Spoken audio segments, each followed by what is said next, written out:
Et bonjour tout le monde. Et pardon si vous entendez du bruit, j'ai le voisin qui fait des travaux.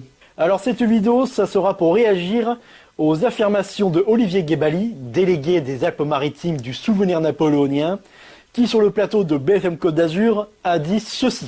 Mais est-ce que c'est vrai que ce référendum a été truqué? Non. Bon. C'est ce que disent beaucoup c'est ce que disent les gens, oui, non. De Niçois. Oui, d'accord, bon. Pour vous, non? Non, il n'a pas été truqué. Vous savez, il y avait une presse ça, c'est pas seulement décidé par Napoléon III, les Niçois ont vraiment eu leur mot à dire dans cette affaire. Ah oui, il n'y a pas d'ambiguïté. Oui. Vous savez, on a des gravures, on a des portraits, on a quelques photographies. On a surtout les articles de journaux de la presse étrangère qui sont très clairs en la matière. Bon, visiblement chez les fans des Bonaparte, on croit encore en cette fable où Napoléon III aurait laissé librement les Niçois et les Savoisiens choisir leur destin en 1860. Je leur conseille de lire les travaux de Jean de Pingon et du regretté Alain Roulier-Laurens, notamment La vérité sur l'annexion de Nice. Et moi je vais essayer de vous faire dans une vidéo pas trop longue, une réponse à M. Guébali pour expliquer pourquoi le plébiscite était bien truqué. Pour bien comprendre pourquoi le plébiscite de 1860 était truqué, il faut remonter 2 ans en arrière, en 1858, à Plombières, lors de la rencontre entre Napoléon III et Cavour, le Premier ministre du roi de Sardaigne, Victor-Emmanuel II. Suite à l'entretien de Plombières, les deux hommes vont signer un traité où la France s'engage à aider militairement le royaume de Piémont-Sardaigne en cas de conflit avec l'Autriche, et indirectement à aider à l'unité italienne. En contrepartie de cette aide, la France recevra Nice et la Savoie, qui sont des positions stratégiques dans les Alpes. Il s'agissait donc juste d'un marchandage entre deux États.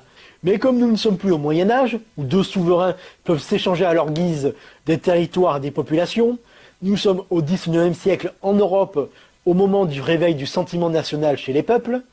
Il va être donc décidé de faire un plébiscite pour donner l'illusion à l'Europe entière d'un choix libre et consenti des Niçois et des Savoisiens, car mine de rien, leur annexion agitait les diplomaties en Europe, et, je vais vous en parler plus tard, mais le reste de l'Europe n'était pas dupe.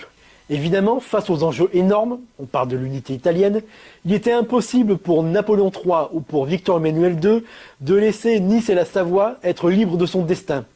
Imaginez une seconde que les Niçois et les Savoisiens disent non et ne veulent pas devenir français.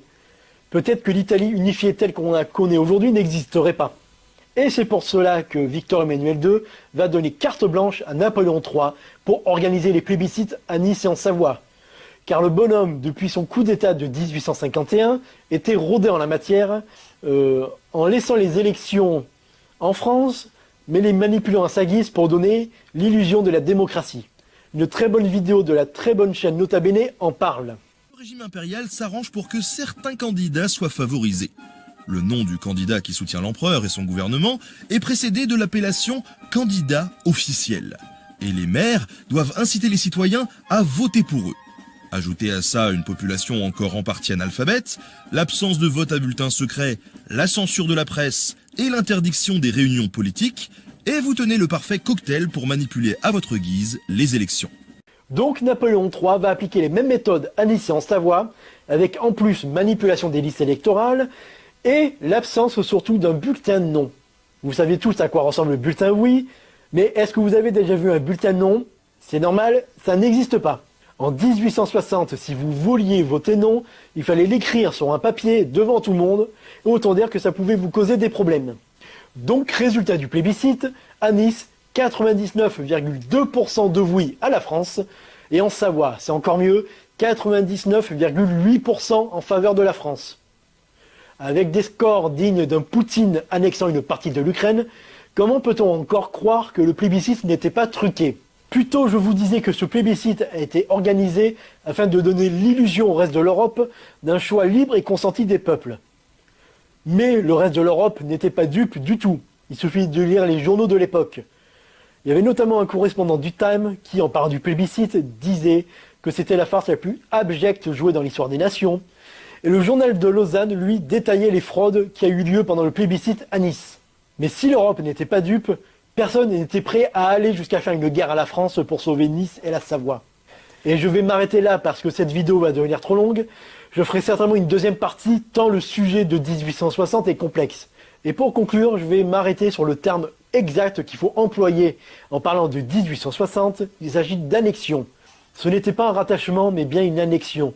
Tous les documents et les journaux de l'époque parlent d'une annexion. Et pour vous dire, à Paris, où il existe une rue de Nice dans le 11e arrondissement, sur la plaque de la rue de Nice, il est bien fait mention de l'annexion du comté de Nice. Un rattachement sous-entend que le peuple avait le choix. Or, on l'a vu, ce n'était pas le cas. Et je vous dis à la prochaine sur Païs TV.